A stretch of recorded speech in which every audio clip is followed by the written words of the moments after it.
कि इसके पीछे चाइना तो नहीं है?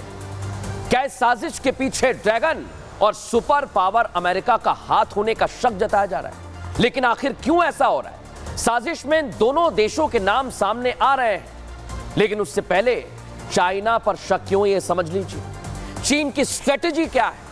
वो छोटे देशों को कर्ज के जाल में फंसा लेता है और धीरे धीरे कर्ज बढ़ने के साथ चीन अपनी शर्तों को थोपने लगता है छोटे देशों पर। पिछले कुछ सालों में भी देखने को मिला है कि किस तरह चाइना के कर्ज तले देश कंगाली की राह पर पहुंच गए।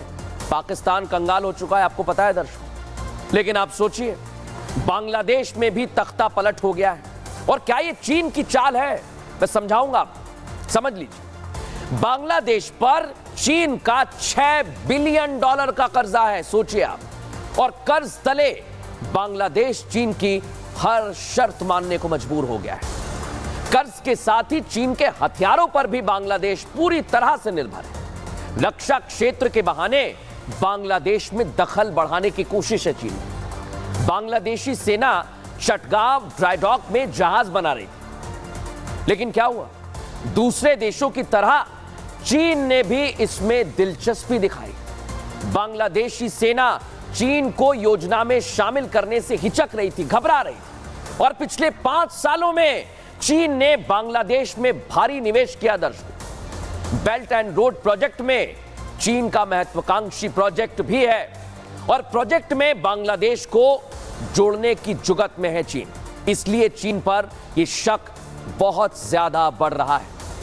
लेकिन हमने विदेशी मामलों के जानकार से इस बारे में पूछा है, क्योंकि चाइना का नाम इस पूरी साजिश में सामने आ रहा है। सुनिए उन्होंने क्या कहा।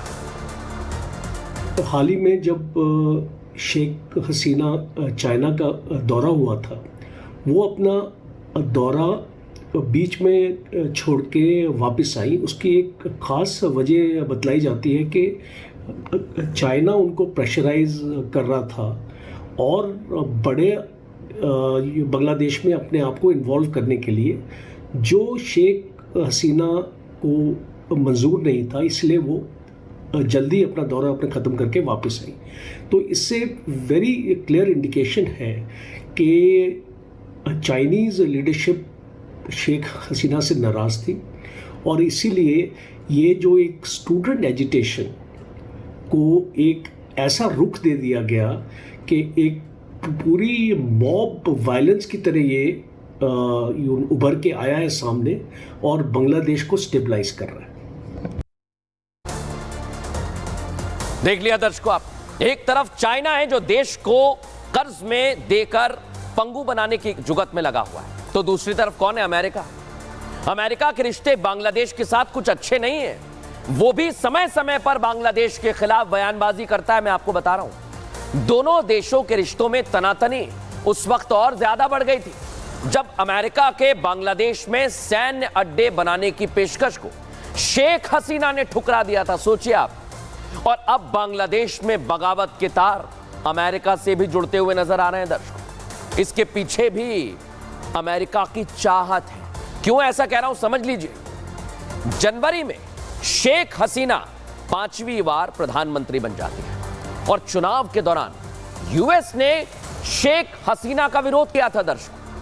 यूएस ने बांग्लादेश में मानवाधिकार उल्लंघन की बात तक कही थी। बंगाल की खाड़ी के एक द्वीप पर अमेरिका की टेढ़ी नजर है। बांग्लादेश के दक्षिणी छोर का हिस्सा सेंट मार्टिन द्वीप पर नौसैनिक अड्डा बनाना चाहता है अमेरिका। और अमेरिका के इस प्रस्ताव के खिलाफ रहा है बांग्लादेश। और अमेरिका पर ईसाई देश बनाने के षड्यंत्र के भी गंभीर आरोप लग चुके हैं। बंगाल की खाड़ी को मध्य में अलग ईसाई देश का षड्यंत्र ये सामने आया। बिना नाम लिए शेख हसीना ने भी षड्यंत्र का जिक्र किया था, सोचिए आप दर्शकों। लेकिन अमेरिका का क्या इसमें हाथ हो सकता है? एक्सपर्ट अनिल गौड़ क्या कह रहे हैं, सुनिए। ये रिजर्वेशन का ऑर्डर निकला सुप्रीम कोर्ट का उनका, तब बड़ी पीसफुल तरीके से स्टूडेंट्स की प्रोटेस्ट चल रहे थे, 6-7 दिन चले वो, और उसके बाद में एकदम वायलेंट प्रोटेस्ट हो गए। वायलेंट तब हुए जब उसके अंदर वो लेफ्टिस्ट और जिहादिस्ट बीच में आए। CIA ज़रूर एक दबाव डाला हुआ था उन्होंने शेख हसीना के ऊपर, क्योंकि वो चाहते थे कि वो अमेरिकन पॉलिसीज़ की तरफ रहे और अमेरिका का एक तरीके से पिट्ठू बन के रहे, क्योंकि वो बांग्लादेश को उसी नज़र से देखते थे जो पहले की ईस्ट पाकिस्तान से था। अभी भी उनका नज़रिया वही था। देख लिया आपने कैसी साजिश की जा रही है, लेकिन अब हिंदुओं के लिए बांग्लादेश में क्या हो रहा है ये मैं आपको बताने वाला हूं, क्योंकि कट्टरपंथियों के निशाने पर आ गए हैं हिंदू दर्शक। सोचिए आप, एक तरफ बांग्लादेश जल रहा है और वहां रहने वाले हिंदुओं के लिए जगह नहीं है वहां पर। ऐसा क्यों कह रहा हूं मैं? क्योंकि अब बांग्लादेश में हालात और ज्यादा खराब होने वाले हैं। बांग्लादेश में पहले से ही हिंदुओं के खिलाफ हिंसा के कई मामले सामने आते रहे दर्शकों। देखिए आप क्या हो रहा है हिंदुओं के साथ, और अब वहां कोई स्थिर सरकार नहीं है तो हालात बद से बदतर हो जाएंगे। अगर सेना ने समय पर कड़ा एक्शन नहीं लिया तो हिंदुओं का बांग्लादेश में रहना आसान नहीं होगा। क्यों कह रहा हूं मैं? क्योंकि इस्लामिक कट्टरपंथियों के निशाने पर हमेशा से ही दूसरे धर्म के लोग हैं, और बांग्लादेश में कई ऐसे कट्टरपंथी संगठन हैं जो आतंकी संगठनों की शय पर ऑपरेट करते हैं। ऐसे में सबसे बड़ा डर यही है, कहीं जो बर्ताव पाकिस्तान में हिंदुओं के साथ हो रहा है वही बांग्लादेश में ना हो जाए। लेकिन अब मैं आपको बताने वाला हूं दर्शकों, ये तस्वीर में जो आप आवाज सुन रहे थे ये उन हिंदू परिवारों की है जिनके घरों को आग के हवाले कर दिया। देखिए इस रिपोर्ट में।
बांग्लादेश में हिंदू माइनॉरिटी में है और यहाँ की आरक्षण नीति में माइनॉरिटी का भी हिस्सा है। यही वजह है कि इस्लामिक कट्टरपंथी अब हिंदू परिवारों को निशाना बनाने लगे हैं। हालात इतने बिगड़ गए हैं कि अब प्रदर्शनकारी ढाका में हिंदुओं के घरों में घुसने लगे, हिंदुओं के घरों में आगजनी की जा रही है।